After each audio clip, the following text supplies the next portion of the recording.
এই মেয়েরা একবার না, দুইবার না, তিনবার না, চারবারে এই মেয়েরা আমাদের গ্রামে আসছে। তারপরে ওনারা এই মেয়েটা কিভাবে নেয়? এটা কি আইন চোখে আইন কি এটা চোখে দেখে না? ৩১,০০০ টাকা দেওয়ার পরেও তারা কোনো মামলা তোলার জন্য বা ওই সোহাগকে কারামুক্তি করার জন্য কোনো পদক্ষেপ নেয় নাই। কারণ সোহাগ এক নির্যাতনের শিকার হয়ে জেলে রয়েছে। একটা মেয়ে যেহেতু 4 বার বের হয়ে আসছে, তো তাদের গার্জেন হিসেবে উচিত তাদের যদি শরম থাকতো তারা তার মেয়েটারে কখনোই নিত না এত বারবার। আমার মনে হয় এটা নাবালক না, কারণ একটা মেয়ে, একটা যখন শিশু বাচ্চা যখন ক্লাস 1-এ ভর্তি হয় তার মিনিমাম বয়স থেকে 6 বছর। তো ওই দিক থেকে গণনা করলে দেখা যায় মেয়েটার প্লাস মানে 18 প্লাস হয়ে যায়, মানে 18 প্লাস হয়ে যায়। তো মেয়েটা কি নাবালক 4 বছর স্কুলে ভর্তি হয়েছে, তো এটা কম হইলো না? এটা আমার মনে হয় যে মেয়েটা ম্যাচিউর। সোহাগের উপর যে নির্যাতনটা করা হয়েছে এটা মনে করেন যে অ্যাকচুয়ালি জোরপূর্বক করা হয়েছে।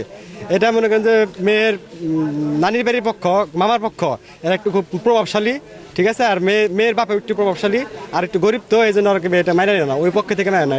এটা মনে করেন যে আমরা যদি জোর করতাম দেখা যাইতো কি আমাদের সামনে যাওয়ার বিপদ হইতো, এমনি আমরা বাজারও যাইতে পারতাম না। এখন আমি এনে বাজার দেই ওগো, ওরা কি করবে, এই জায়গা থেকে টার্গেট করে রাখবো, ওরা বাজারে গেলে আমাকে আটকাই দিব। এই মেয়ে 4 বার আসার পরেও তারা মাইনে নিতেছে না জিনিসটা।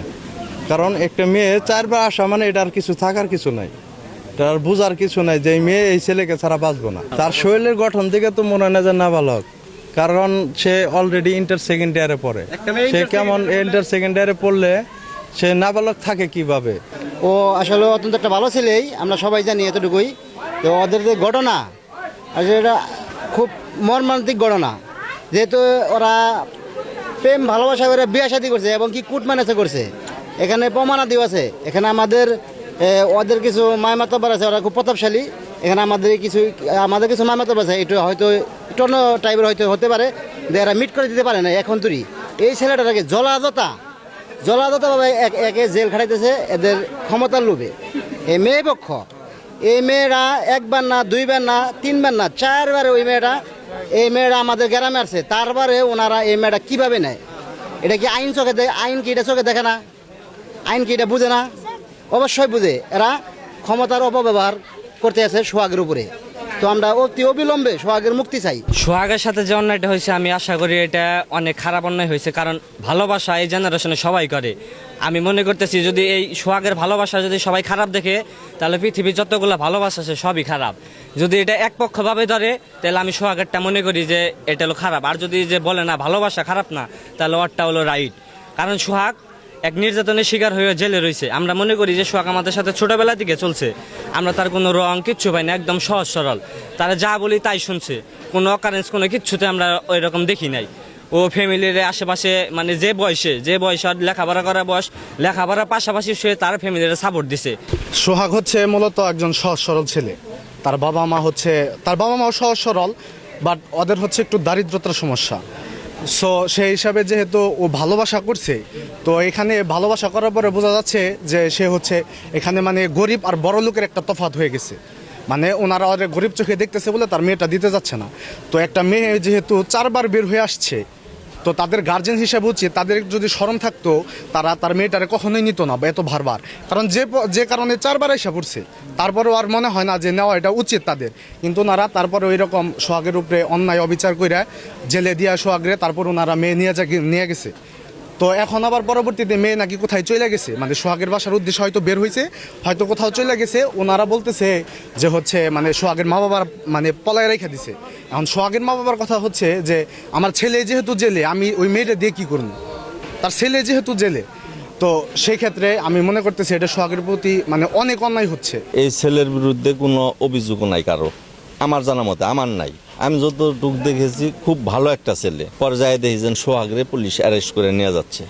তখন আমি যাই না জিজ্ঞাসা করলাম যে হলো কী ব্যাপার, এই ছেলের আপনারা ধরে নিতেছেন? তখন পুলিশ আমাকে বললো যে এর নামে ওয়ারেন্ট আছে। পরে আমি দেখতে চাইলাম, তারা পরে 4 স্টলে বসলাম, বসে ওই ওয়ারেন্ট দেখাইলো। দেখাইলে পরে নিয়ে গেলো, তখন আর কিছু করার নাই। পরে সেই থেকে জেলে আছেই 30,000 টাকায় একটা সিদ্ধান্ত আসছে যে 30,000 টাকা তাদেরকে দিলে সোহাগকে তারা বের করে দিবে, আপোষ করবে। তো 30,000 টাকা আমাদের মেম্বার সহকারে গণ্যমান্য ব্যক্তিবর্গ যারা ছিল তাদের হাতে দিয়ে দিচ্ছেন। সোহাগের মার কাছ থেকে নিয়ে আমাদের মেম্বারের মাধ্যমে তাদেরকে দেওয়া হয়েছে।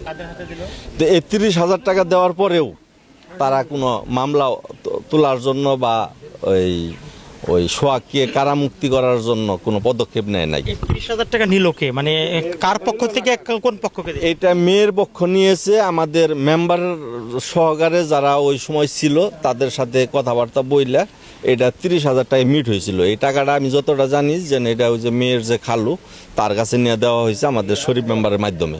একটা বাবা তার সন্তান কিভাবে লালন পালন করে, কিভাবে গড়ে উঠেছে, এর ভিতরে এখন বাংলাদেশের যে পরিস্থিতি, এই পরিস্থিতির কারণে বোঝা যাচ্ছে যে অনেক ফ্যামিলিতে দেখা যায় যে মা বাবার সাথে সন্তানরা খারাপ ব্যবহার করে। আবার কোনো ফ্যামিলির সন্তান আছে যারা মা বাপ ছাড়া তারা কিছু বুঝে না। অতএব তারপরেও বাবার দরকার যে সন্তান যত বিপদেই থাক তাকে সেই পথ থেকে ঘুরে এনে সরল পথে পরিচালনা করার জন্য, এটাই হচ্ছে মা বাবার দায়িত্ব।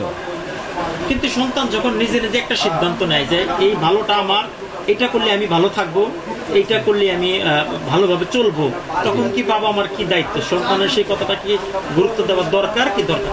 হ্যাঁ, মা বাবার যদি সন্তান সঠিক পথে পরিচালিত হয় তাহলে মা বাবার তাকে সহযোগিতা করা উচিত। আরও সঠিক পথে পরিচালনা হতে গেলে, সরল পথে চলতে গেলে এই জন্য মা বাবা তাকে সাহায্য করতে হবে, ছেলেটা উপরের দিকে চলে যায়।